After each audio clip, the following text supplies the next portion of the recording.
Hello, everyone. Welcome back. This is another installment of Spirits in Bondage, reading with Randos, whatever you want to call it. My name is Jeff, and Shari is here, and we're going to dive right into the next poem from C.S. Lewis's book. This next one is called Ode for New Year's Day. It's poem number 8 out of the first section of the book. Woe unto you, ye sons of pain, that are this day in earth. Now cry for all your torment, now curse your hour of birth. And the fathers who begat you to apportion nothing worth. And thou, my own beloved, for as brave as ere thou art, bow down thine head, Despoina, clasp thy pale arms over it. Lie low with fast-closed eyelids, clenched teeth, enduring heart, for sorrow on sorrow is coming, wherein all flesh has part. The sky above is sickening, the clouds of God's hate cover it. Body and souls shall suffer beyond all word or thought, till the pain and noisy terror that these first years have wrought seem but the soft arising and prelude of the storm, that fiercer still and heavier, with sharper lightnings fraught, shall pour red wrath upon us over a world deformed. Thrice happy, O Despoina, were the men who were alive in the great age and the golden age, when still the cycle ran on upward curve and easily for them both maid and man. And beast and tree and spirit in the green earth could thrive. But now one age is ending, and God calls home the stars, and looses the wheel of the ages, and sends it spinning back amid the death of nations, and points a downward track. And madness is come over us, and great and little wars. He has not left one valley, one isle of fresh and green, where old friends could foregather amid the howling wreck. It's vainly we are praying. We cannot check the power who slays and puts aside the beauty that has been. It's truth, they tell Despoina, none hears the heart's complaining, for nature will not pity, nor the red god lend an ear. Yet I too have been mad in the hour of bitter paining, and lifted up my voice to God, thinking that he could hear the curse wherewith I cursed him, because the good was dead. But lo, I am grown wiser, knowing that our own hearts have made a phantom called the good, while the few years have sped over a little planet. And what should the great Lord know of it, who tosses the dust of chaos and gives the suns their parts? Hither and thither he moves them. For an hour we see the show of it. Only a little hour, and the life of the race is done. And here he builds a nebula, and there he slays a sun, and works his own fierce pleasure. All things he shall fulfill, and oh, my poor Despoina, do you think he ever hears the wail of hearts he has broken, the sound of human ill? He cares not for our virtues, our little hopes and fears. And how could it all go on, love, if he knew of laughter and tears? Ah, sweet, if a man could cheat him, if you could flee away into some other country beyond the rosy west, to hide in the deep forests and be forever at rest from the rankling hate of God and the outworn world's decay. Whew, that was a long one. Long and really depressing. Really unhappy. This is a happy person. I don't even know where to begin with that one. it seems like it's more of the same from the theme that he's been going with in several of the last few poems that we've read.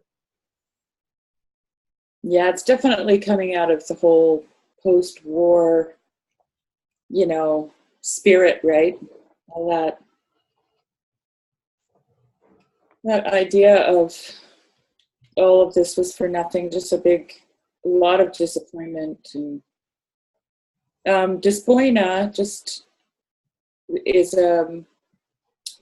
was the daughter of Demeter and Poseidon, and she was the goddess of mysteries of Arcadian cults and was worshipped under the title Despoina, the mistress. And then I remember reading something about her morphing into other gods. I haven't got it right on the top of my head right now. I can look, like maybe Dionysus or. I'm looking at the Wikipedia page right now. It says she's the daughter of Demeter and Poseidon, and sister of Arion, which I'm not familiar with Arion. Oh. Arion is a divinely bred, extremely swift, immortal horse, which, according to the Latin poet Sextus Perseus, was endowed with speech. That's interesting. It says on that Wikipedia page at the bottom there, in the Orthodox Church, the title Despoina is given to the Mother of God. Wow. That's interesting. Yeah.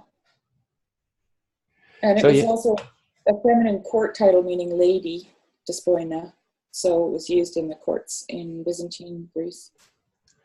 And in modern Greek, it means miss and can be used to address young ladies and waitresses. So it's a young lady term, I guess. It's very, sorry, give me just a second. I'm having technical difficulties. It's very interesting that he directs this poem toward Despoina over and over again. It's like that's who the character in the poem is talking to. Yeah, he calls her his beloved. I wonder if that has something to do with just the way a man might feel about, being a soldier. I always imagined that being a soldier, even if you weren't a married man, would involve some feeling of protecting women and children, like, that you're not just defending your country, but you're also protecting the women and the children, the people in your society that are weaker and more vulnerable. So maybe that's who he was talking to in a broader sense. Could be. He's talking to the feminine, Mm-hmm. Obviously. Yeah. And it's just,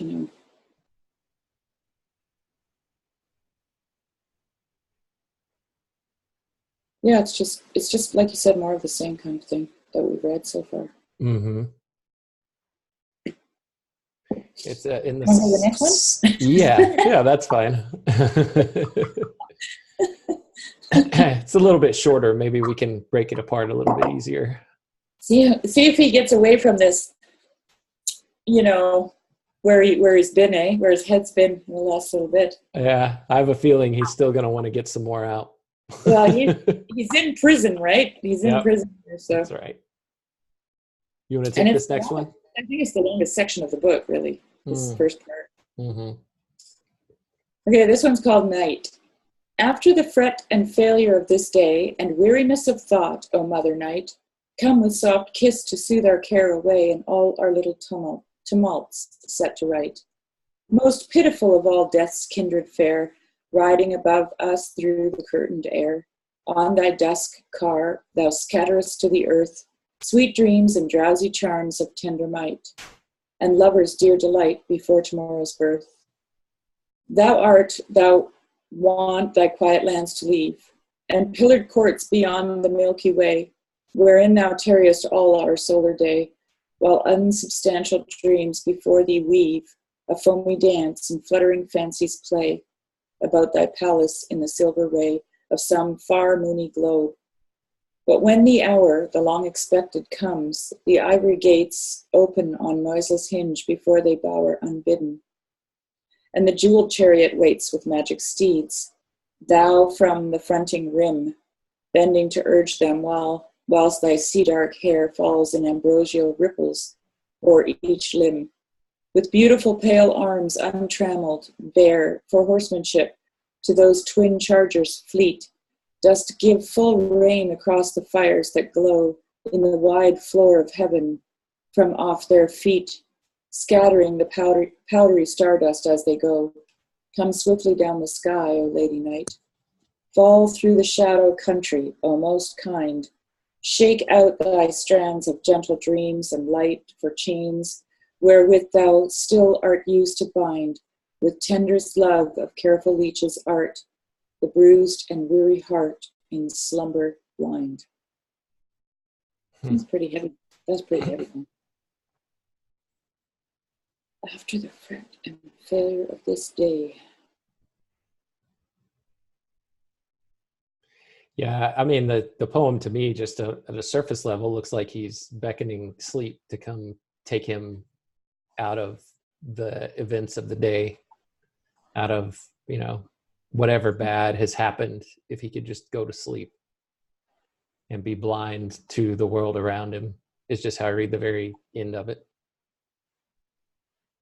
Yeah, and that's how he starts it. After the fret and failure of this day and weariness of thought, O Mother Night, come with soft kiss to soothe our care away, and all our little tumults set to right.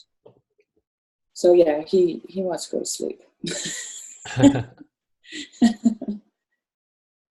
Most pitiful of all death's kindred fair, riding above us through the curtained air.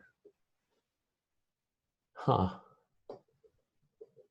I wonder what that means. Most pitiful of all death's kindred fair.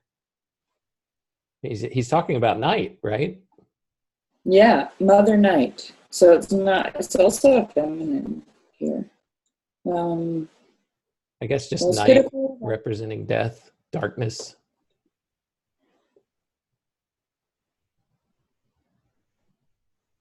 Yeah, I think night. Yeah, you're right. Yeah.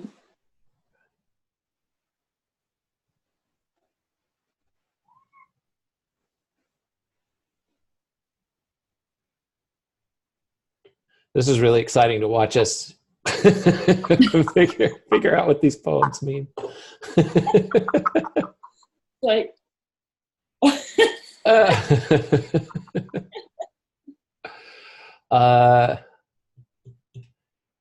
thus art thou wont thy quiet lands to leave, and pillared courts beyond the Milky Way. He's just saying there that she has to leave. She has to leave her quiet lands and descend on the earth, right? Mm-hmm.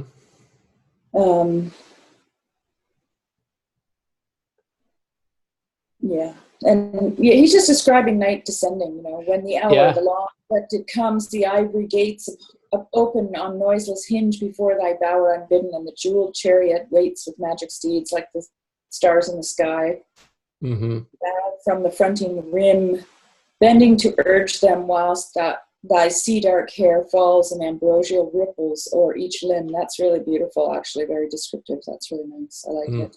Mm-hmm. With beautiful pale arms untrammeled, bare for horsemanship to those twin chargers fleet, thus give full rein across the fires that glow, which would be the sunset. In the wide floor of heaven from off their feet, scattering the powdery stardust as they go. Come swiftly down the sky, O Lady Night. Fall through the shadow country, O most kind. Shake out thy strands of gentle dreams and light. For chains wherewith thou still art used to bind with tenderest love of careful leeches art, the bruised and weary heart in slumber blind. Yeah, it's just a welcoming. And it's almost like, as I'm looking down, the next poem seems to just be a continuation into the next part. Oh yeah, to sleep. Of that idea. So I'll read that one and see if it will help us. Sure. So poem 10 in the first section, called The Prison House, is called To Sleep. I will find out a place for thee, O sleep, a hidden wood among the hilltops green, full of soft streams and little winds that creep, the murmuring boughs between, a hollow cup above the ocean placed, where nothing rough nor loud nor harsh shall be, but woodland light and shadow interlaced, and summer sky and sea. There in the flagrant twilight I will raise a secret altar of the rich sea sod, whereat to offer sacrifice and praise unto my lonely God. Due sacrifice of his own drowsy flowers, the deadening poppies in an ocean shell, round which, through all forgotten days and hours, the great seas wove their spell. So may he send me dreams of dear delight, and draughts of cool oblivion, quenching pain, and sweet half-wakeful moments in the night to hear the falling rain. And when he meets me at the dusk of day, to call me home forever. This I ask, that he may lead me friendly on that way, and wear no frightful mask. Mm-hmm. So sleep is masculine in this poem. Mm-hmm. Night is feminine. Wonder if he has that from mythology. Like, I don't really know much about where night falls, like his, as far as mythology. I don't know. I mean, he was well versed in mythology, and it's possible that night has a feminine characteristic to it or something. Mm-hmm. I like that he anthropomorphizes these things. You know, he makes them people. Yeah, it's fun. I mean, that's nice for a poet, because then you can embody them, right? You can give them the ability to do things, and then you can write about that.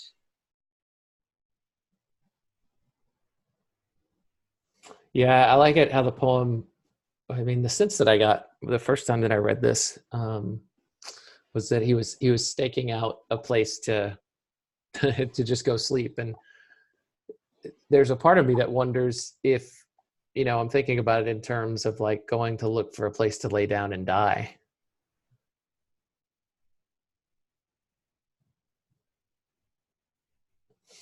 Because the way that there's something in the way that the poem ends.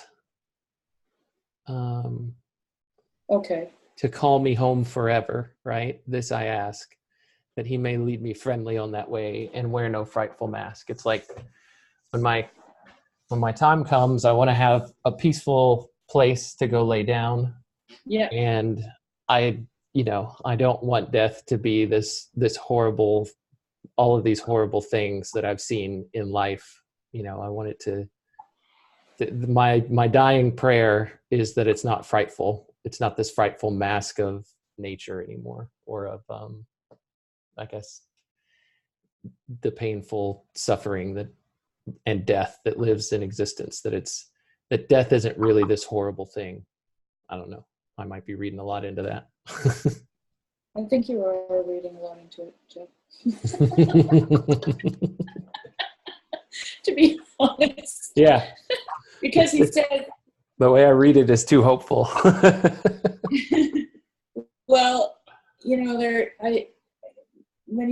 so he says, I will find out a place for thee, O sleep. So I'm looking for somewhere for you, right? Mm-hmm. A hidden wood among the hilltops green, full of soft streams and little winds that creep, and murmuring boughs between, a hollow cup above the ocean place, where nothing rough nor loud nor harsh shall be, but woodland light and shadow interlaced, and summer sky and sea. Mm-hmm. So he's just looking for somewhere peaceful, mm-hmm. where sleep can come, right? And then he's worried. You're right. Like at the end, he's worried that, and I don't think he's worried about death. He's worried about nightmares. Interesting. So he says, so may he send me dreams of dear delight, and draughts of cool oblivion, quenching pain and sweet, half-wakeful moments in the night to hear the falling rain. So he just wants to be oblivious, okay? Like he's still involved in the war, but he just wants to be oblivious. And then he says, and when he meets me at the dusk of day to call me home forever, which is when, you know, he's going to go to sleep, then he may lead me friendly on that way and wear no frightful mask. So it's like, no nightmares, please. That's the impression I get. Mm-hmm. Interesting. And I think that might be, I mean, it would be typical of people with PTSD to have nightmares, right? Yeah. And so when you're in a situation like that, that's dreadful, and there's a lot of terrible things going on, you need a place to go where you don't have to deal with it again, because when you open your eyes, you're dealing with it. And when you close your eyes, you don't want to deal with it. You want to go to sleep. You want to have that cool oblivion that he talks about, right? Mm-hmm. So I think he's worrying about having nightmares. Oh, excuse me. Another way that I was just thinking about it just now is, I'm just reading that last stanza, the dusk of day, that's usually when you're waking up too, though, right? And I'm not... No, that would be the dawn. Oh, yeah, you're right. You're right. Sorry. The dusk of day. The dusk of day is when night is coming. That's right. Sorry. And he does a lot of evening stuff, doesn't he? Now that I think about it, like the Irish Nocturne and the French Nocturne. Night. Night. Yeah, it's like, well, okay, so this is Second World War. Is this second or first? First. First, okay. Oh, that's okay. So that makes more sense, because I think at night they didn't fight. First World War, they fought during the day, and at night they didn't fight. I mean, there might have been little skirmishes here and there, but basically everybody could sleep. Like there was still this idea of, what do they call those, rules of engagement, right? Mm-hmm. And we've kind of lost that in warfare today. Like it's gotten more and more difficult to establish the rules of engagement because people are sneaking around a lot. But in those days, they still had those rules of engagement, and that's why you see these amazing stories of soldiers celebrating Christmas together and then killing each other the next day, right? Yeah. Because they had this social etiquette that stood over top. It was above everything else. And so when we were reading those nocturne poems and stuff, I thought, I wasn't sure if this was second or first, but yeah, first makes sense because because they didn't fight at night. Yeah, there was actually an opportunity for rest if those rules were in place. Yeah, I mean, they didn't have the technology to fight at night, right? They weren't running around with like infrared LED headlights and So yeah, everybody had to rest. They had horses, right? They were dragging artillery around with horses, and everybody needed to rest. It was just the way it was. So I think maybe it was a welcome time for C.S. Lewis as a soldier. It was like, okay, I made it through the day. I'm still alive, right? And now I'm going to rest. And hopefully I'm not going to have any nightmares. Let's see if I can actually get some sleep. Yeah. And get through the next day. Yeah. All right. Our next one is called In Prison. Okay. This is like the title track. Right. Okay. I cried out. Is it my turn to read? Mm-hmm. Okay. I cried out for the pain of man. I cried out for my bitter wrath against the hopeless life that ran forever in a circling path from death to death since all began. Till on a summer night, I lost my way in the pale starlight and saw our planet far and small through endless depths of nothing fall a lonely pinprick spark of light upon the wide enfolding night with leagues on leagues of stars above it and powdered dust of stars below. Dead things that neither hate nor love it, not even their own loveliness can know, being but cosmic dust and dead. And if some tears be shed, some evil god have power, some crown of sorrow sit upon a little world for a little hour, who shall remember? Who shall care for it?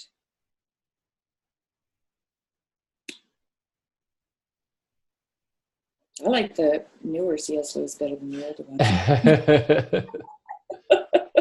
This is where he's working out all of his trauma. True.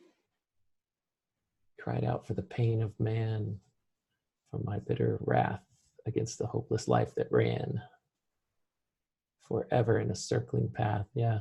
Well, that's just It's just meaninglessness. Yeah, it's just, it's war, right? It's just a constantly circular experience of death for no particular reason. It's like you might be defending your country, but when you start defending your life, your country recedes quite back into the it becomes further and further away, I think. Mm-hmm. I'm wondering about this line where he loses his way in pale starlight and sees our planet far and small.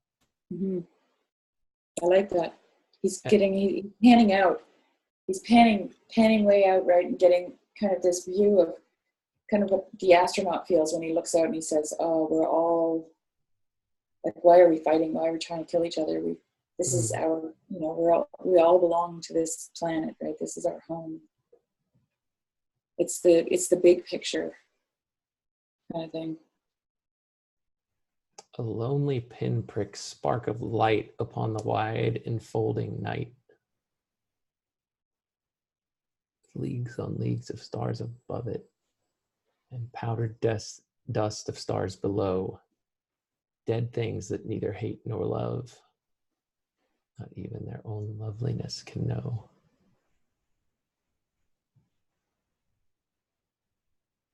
Dead things that neither hate nor love it, not even their own loveliness can know, being but cosmic dust and dead. And if some tears be shed, some evil god have power, some crown of sorrow sit upon a little world for a little hour.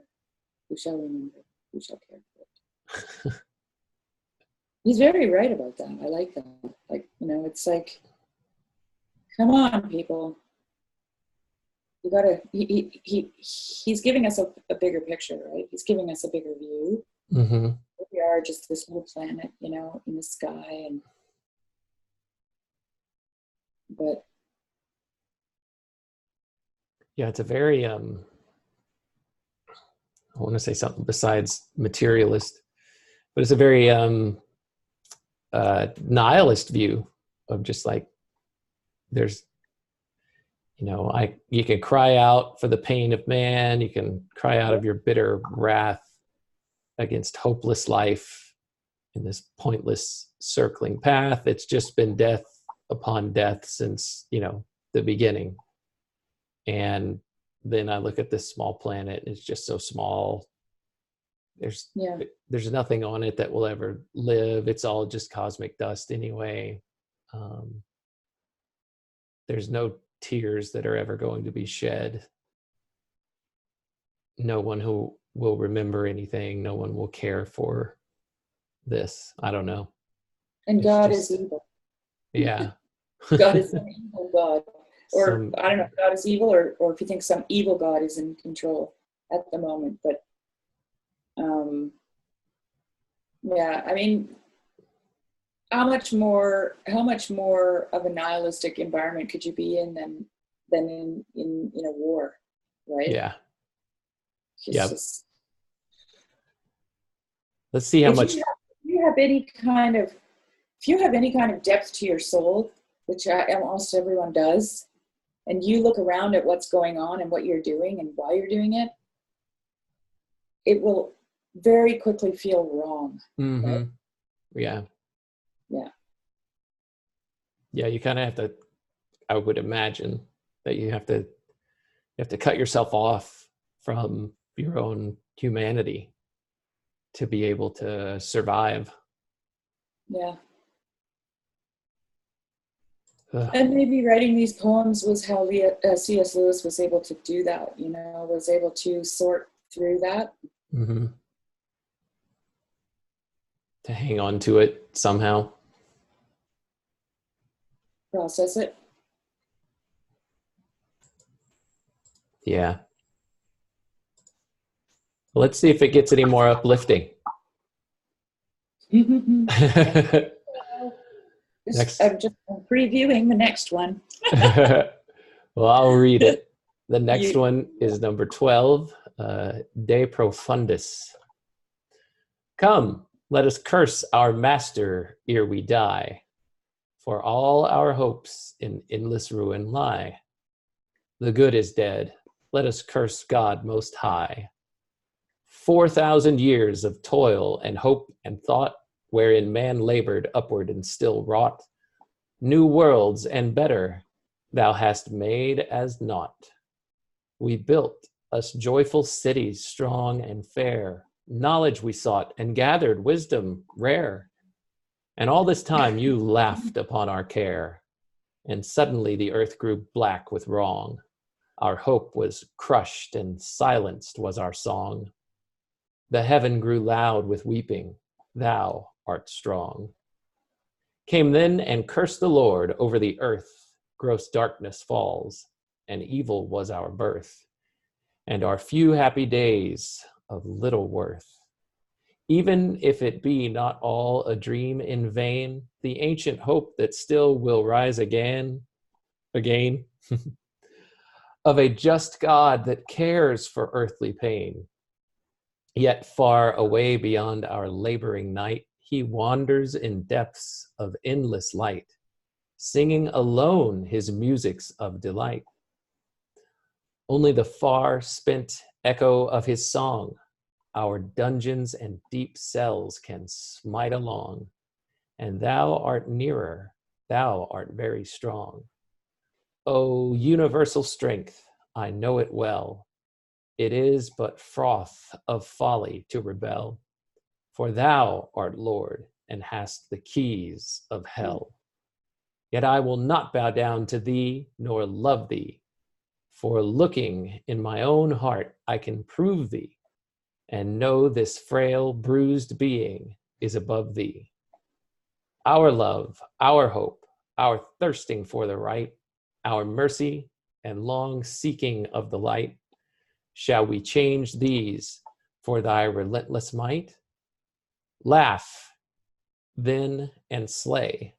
Shatter all things of worth. Heap torment still on torment for thy mirth. Thou art not Lord while there are men on earth. Who's he talking about as Lord there? I don't think he's talking about God.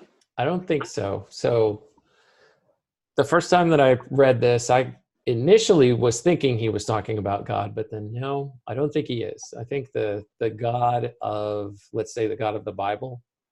He says, a universal strength, for thou art Lord and hast the keys of hell. Yes.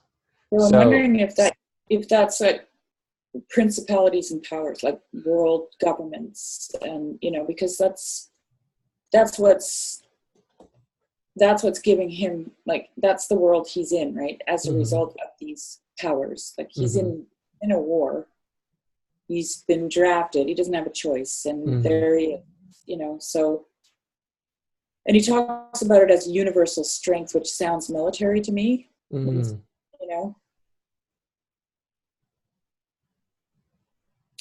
But he says, yet I will not bow down to thee, nor love thee.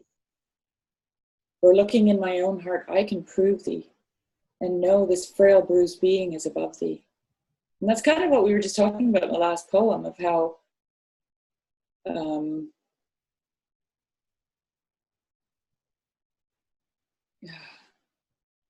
where was that now? I'm just looking at it here. Yeah, just that nihilistic feeling, of being stuck in it. And De Profundis means a heartfelt cry of appeal expressing deep feelings of sorrow or anguish. So it's deep.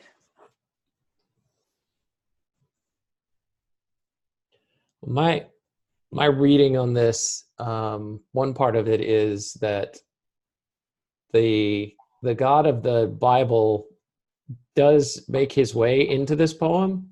It does, yeah. But he says if this God exists, he's off far into the distance somewhere where he can't even see what's going on. He's just singing his own delightful songs. He's like completely detached. He's, asleep at the wheel, basically. Yeah. Yeah, it Um, wanders in the depths of endless light, singing his musics of delight, right? mhm. Whistling. It's just like we're at best we're getting smote or smited by these songs as we sit here in our dungeon. You know, we can't feel any goodness from it. And there are these other powers, or there's this power, this Lord that just, you know, wreaks death and havoc and war and all of the suffering that's in the world. That's the power that we're under. But I did see like a certain humanism, like hopefulness that says, I will not bow to thee. As long as there are men on earth, we will not say that this way, the order of things as they are now is acceptable. This will never be acceptable to the human spirit as much as we are oppressed by it. That's the way that I read this poem. Mm-hmm.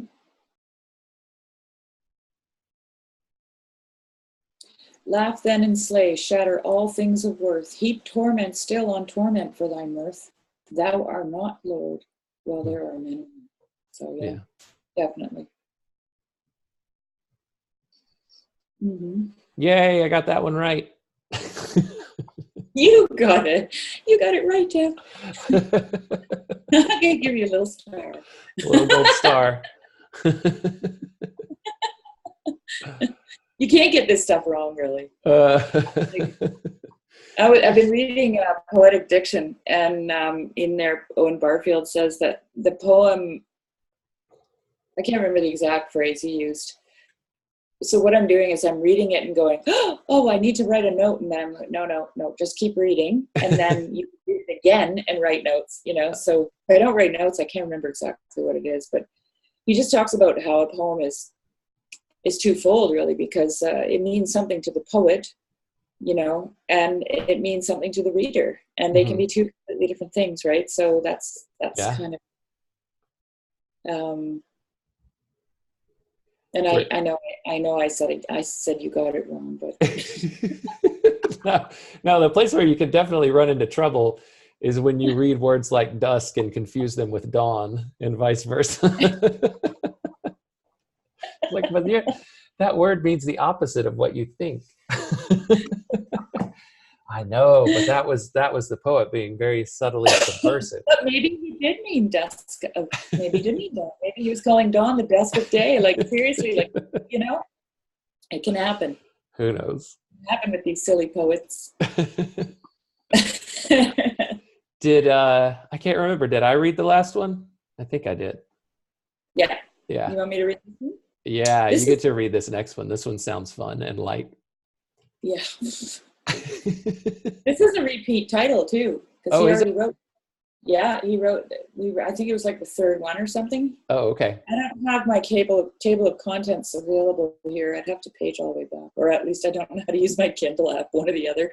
I'll open mine in another tab and see if I can. I don't know if the microphone picks up my stomach, but it just growled really loud. Yeah, the very first poem in this section was called Satan Speaks. So yeah, this is a reprise of, well, at least a use of the same title. Okay, so let's see what he's got to say here. Satan speaks. I am the Lord your God, even he that made material things and all these signs arrayed above you, and have set beneath the race of mankind who forget their Father's face, and even while they drink my light of day, dream of some other gods and disobey my warnings, and despise my holy laws, even though their sin shall slay them. For which cause dreams dreamed in vain, a never-filled desire, and in close flesh a spiritual fire, a thirst for good their kind shall not attain, a backward cleaving to the beast again, a loathing for the life that I have given, a haunted, twisted soul forever riven. Between their will and mine, such lot I give. White still Between their will and mine, such lot I give. White still in my despite the vermin live. They hate my world. Then let that other God come from the outer spaces glory shod, and from this castle I have built on night.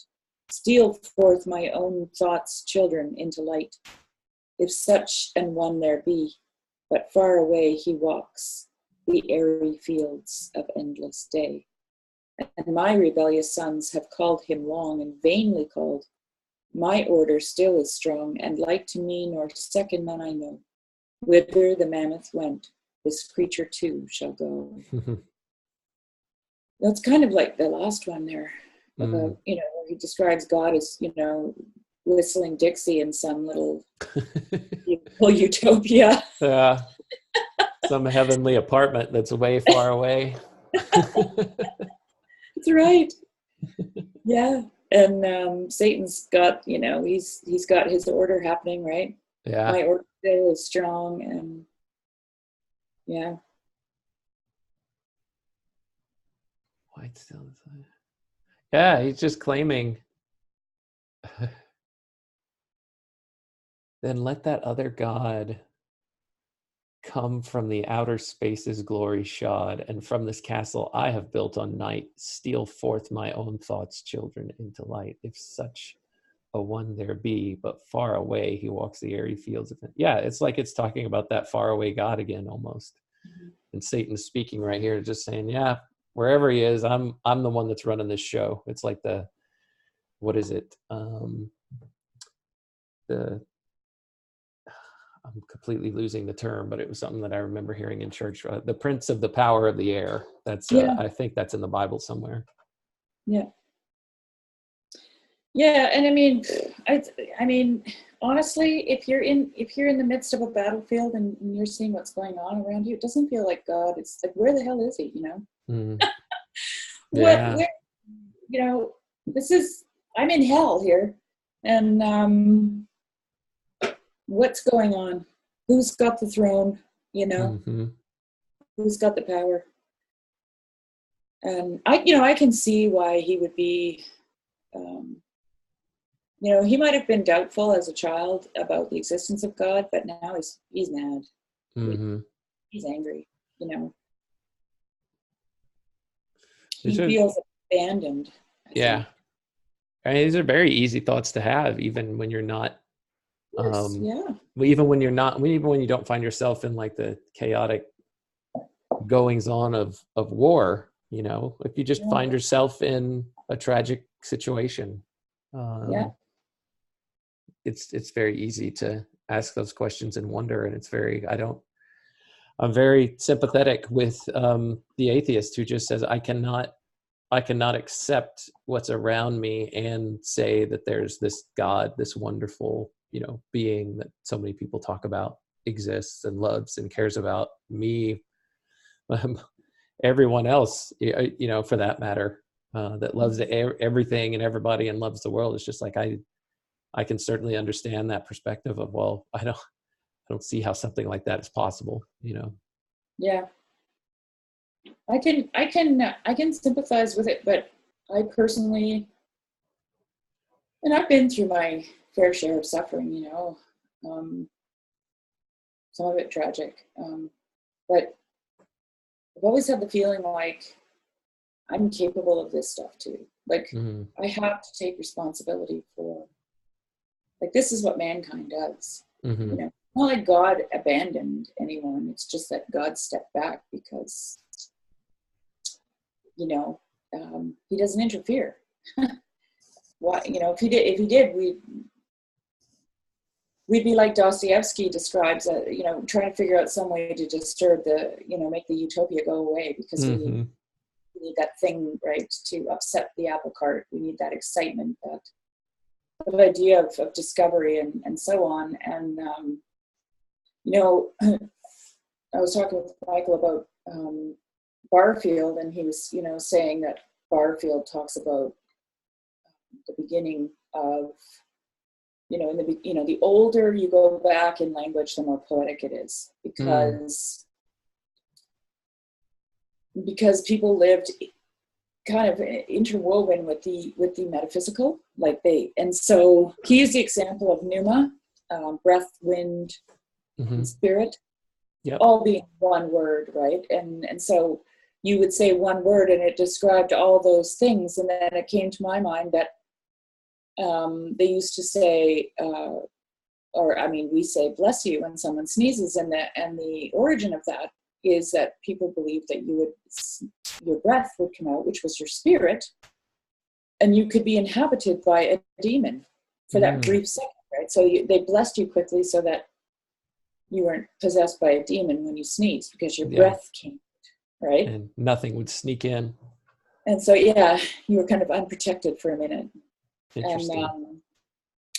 But that just goes to show how all of it was relevant, like the salience landscape for the ancient person was metaphysical and physical.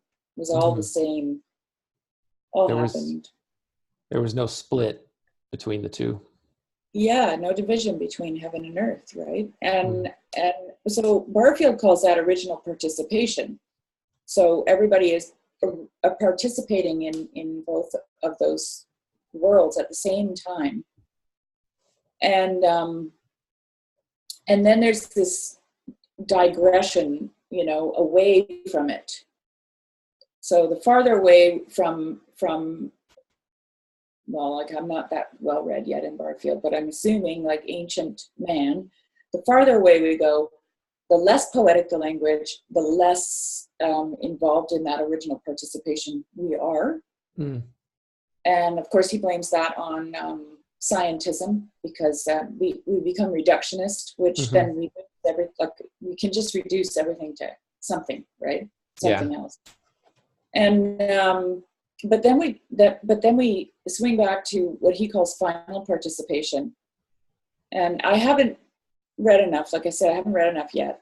But the idea that, when he set that out, I thought, well, that is the scriptures. Like the scriptures start with original participation, then there's this digression, and then there's this final participation. It's the same pattern. And Barfield believes that it's necessary. Like we actually have to go through it. I don't know why yet, because I haven't gotten there. But so does God, right? God actually thinks it's necessary that we go through it. And I don't know why I started talking about that. I'm just going to read this poem again. Well, I had a question. You've got original participation where it's more, poetic, and there's a lot packed into a single word, right? A lot of different meanings and connotations, like spirit, for example. Or I've heard Malcolm Guite, who I think is an Anglican. I think he's an Anglican priest. I can't remember for sure, but I saw him on one of Paul Vanderklay's videos. He didn't talk to him, but he played one of his lectures or a piece of it. And he also used the word move, right? He talked about spirit, and he said spirit used to mean all of the things, just like you talked about, pneuma, breath, an actual, like what we think of as ghost, right? Yeah, and wind. And wind, yeah. And all those things were just packed into that one word, pneuma. And he talked about how we, in our language today, have lost that, right? We've broken that up into a bunch of different words that mean precisely what each thing is that we're talking about. He gave an example of one where we haven't lost it yet, but we could very soon lose it. You could see us start losing it. And he talked about move or moving, right?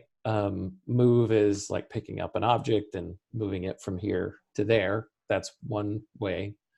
But move also contains the meaning of, oh, wow, that was a very moving story.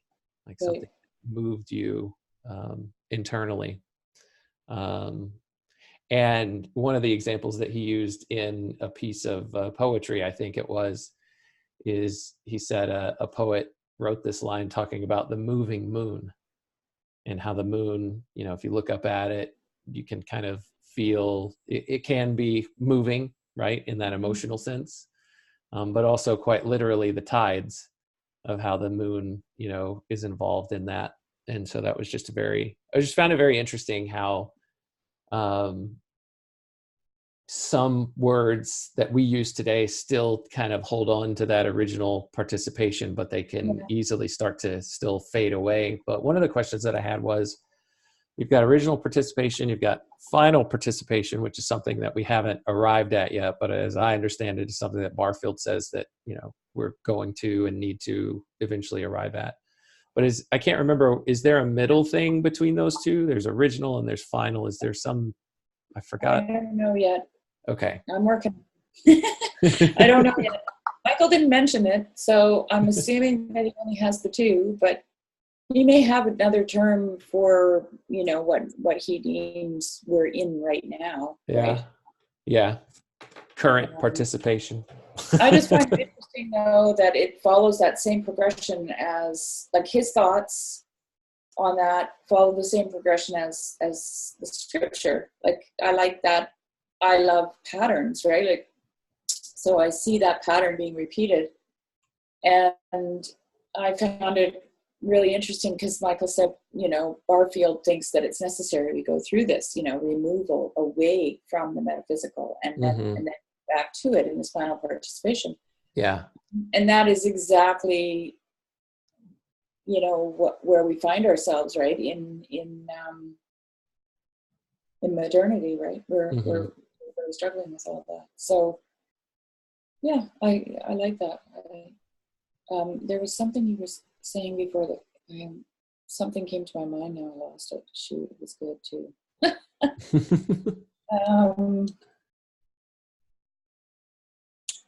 Oh, it's okay. It's okay. We'll all live without it. Well, if you think of it, yeah, just interrupt or, when it comes back, just say, here it is. Here's what I've got time for one more. And if I remember right, this next one is pretty fun. Sure. This is yours now. Okay. This is poem number 14. It's called The Witch. Trapped amid the woods with guile, they've led her bound in fetters vile, to death, a deadlier sorceress than any born for earth's distress, since first the winner of fleece bore home the Colchian witch to Greece. 7 months with snare and gin, they've sought the maid o'erwise within the forest's labyrinth shade. The lonely woodman, half afraid, far off her ragged form has seen, sauntering down the alleys green, or crouched in godless prayer alone, at eve before a druid stone. But now the bitter chase is won, the quarry's caught, her magic's done. The bishops brought her strongest spell to naught with candle, book, and bell. With holy water splashed upon her, she goes to burning and dishonor, too deep damned to flee her shame. For thou beneath her hair of flame, her thoughtful head be lowly bowed. It droops for meditation proud, impenitent and pondering yet, things no memory can forget. Starry wonders she has seen, brooding in the wildwood green, with holiness, for who can say in what strange crew she loved to play, what demons or what gods of old deep mysteries unto her have told, at dead of night in worship bent, at ruined shrines magnificent, or how the quivering will she sent alone into the great alone, where all is loved and all is known. Who now lifts up her maiden eyes and looks around with soft surprise upon the noisy crowded square, the city oafs that nod and stare, the bishop's court that gathers there, the faggots in the blackened stake, where sinners die for justice' sake. Now she is set upon the pile, the mob grows still a little while, till lo, before the eager folk, up curls a thin blue line of smoke. Alas, the full-fed burghers cry, that evil loveliness must die. There it is. That is really anti-Christian, that poem. Yeah. Well, he's talking about persecuting witches, Mm-hmm. the persecution of witches by the church, Yeah. right? Yep. Burning her at the stake in the city square. Yeah, so like he says the bishops brought her strongest spell to naught with candle, book, and bell, right? Mm-hmm. And with holy water splashed on her, she goes to burning and dishonor, too deeply damned to feel her shame. For though beneath her hair of flame. So what's interesting about that, or stood out to me anyway, is that she had red hair. I can kind of sympathize with that. Because a lot of these women who were burned at the stake were different, you know. They were outliers. They were outliers. I'm not too sure what the significance in the UK of red hair is, but I had a guy here, a roofer, who was Canadian. He had flaming red hair. Mm-hmm. And he went to Scotland for a year and worked there. And he worked in construction with Scottish construction workers. I said, well, how was that? He goes, oh, it was rough. It was really rough. He said, first, I could hardly understand them because they had such a brogue, right? Mm-hmm. And secondly, I'm a redhead. And it's not cool to be a redhead in Scotland. I said, are you serious? I would have thought the other way around. Yeah. He said, no, gingers are looked down upon. A ginger is not, right? And so I've heard, now I could be wrong, and if anybody wants to correct me, that would be great. But I've heard that the red hair was a result of Vikings, right? Dominating in the UK. Mm-hmm. So it was an obvious genetic trait that you came from a Viking if you had red hair. And so for that reason, it was people with red hair were discriminated against by the natural born Britons because they hated the Vikings. Mm-hmm. Anyway, back to this, he seems to be very sympathetic towards this woman. Yeah, that's how it felt to me too. Very sympathetic towards the church, which obviously shows us the position that he's in at this point in time, right? Yeah. Well, you think about it in terms of this was something that we talked about in the last conversation we had, where Lewis was very big into mythology. He had a deep love for mythology. Yeah. And in this poem, he doesn't paint the picture that this witch is just some, woman who the whole town is pointing at and scapegoating and saying, yeah, a bunch of people in town got sick. We have some rumors that this lady, says things, or she's consorting with the devil. And so this is the source of the difficulty that befalls us. It's in this poem, Lewis talks about this lady as if she's actually communing with deeper, greater, more mythological type things that he's really, has positive impulses about, and that she's able to commune with kind of the bigger, more mystical parts of existence. Yeah. And it's not in a bad way. And yeah, he's casting not only the church, but the townspeople as folks who were just like, yeah, we've got to get rid of this lady. Yeah, like he describes her, for though beneath her hair of flame, her thoughtful head be lowly bowed, it droops for meditation proud, impenitent and pondering, yet things no memory can forget, starry wonders she has seen, moving in the wildwood green with holiness. So, he admires her insight. He admires her connection to the world around her, the world of mythology, perhaps, but for sure the world of nature, right? Yeah. Because witches were often synonymous with nature. Mother, it was like a feminine thing, right? Yeah. Mother nature stuff.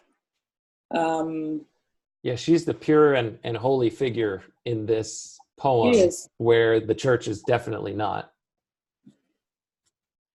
Yeah. Yeah. Where sinners die for justice sake. Mm, I like that because I've recently been kind of wrestling with George MacDonald's sermon on justice. mm-hmm. I don't know if you've read it, but it's pretty good. I read it a long time ago. I would need to reread it to to Yeah, brush well, up. I can see why, when I read that line in here where sinners die for justice sake, question mark, Mm-hmm. I can see why George MacDonald would have appealed to C.S. Lewis. Mm-hmm. Mm-hmm.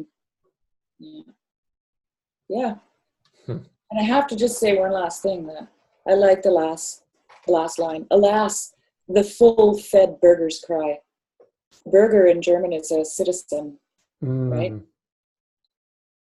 So, and they're, you kind of imagine them being a little bit overweight, a little proud, a little Mm-hmm. bit too well looked after, thoughtless.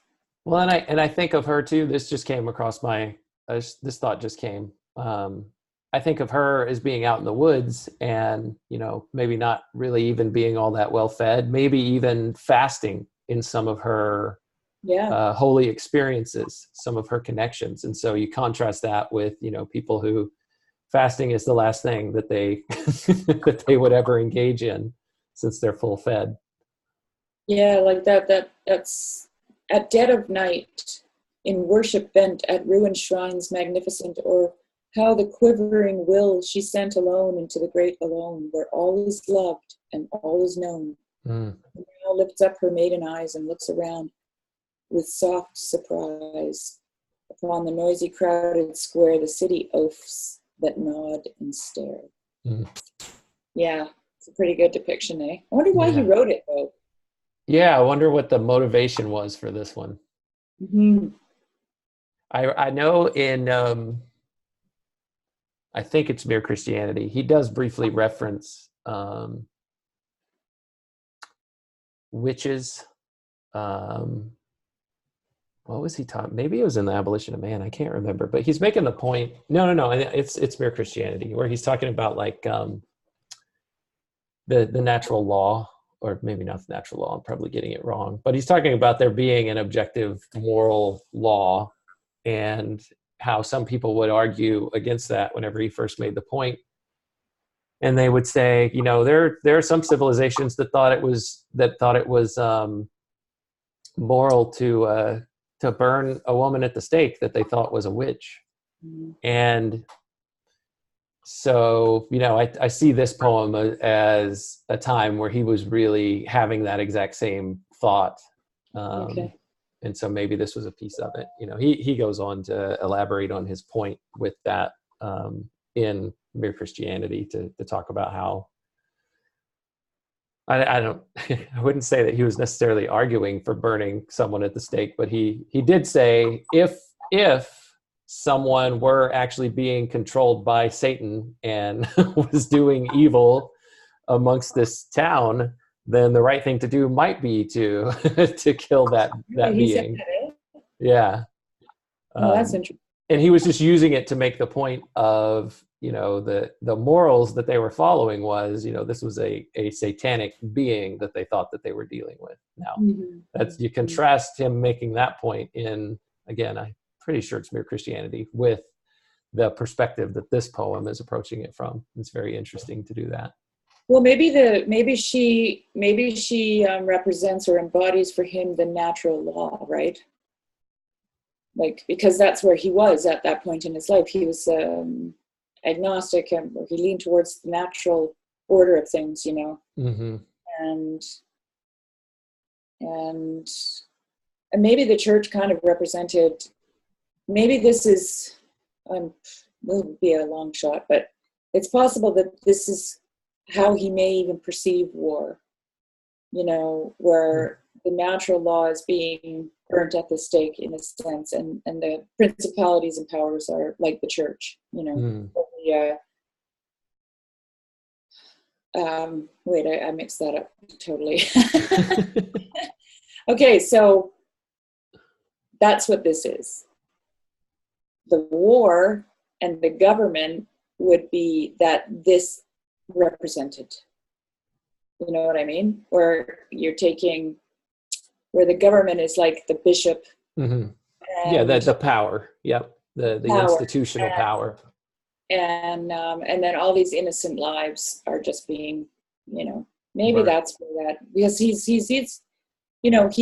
all of these poems are referring to the pain and suffering that he's seeing in the war. So this has to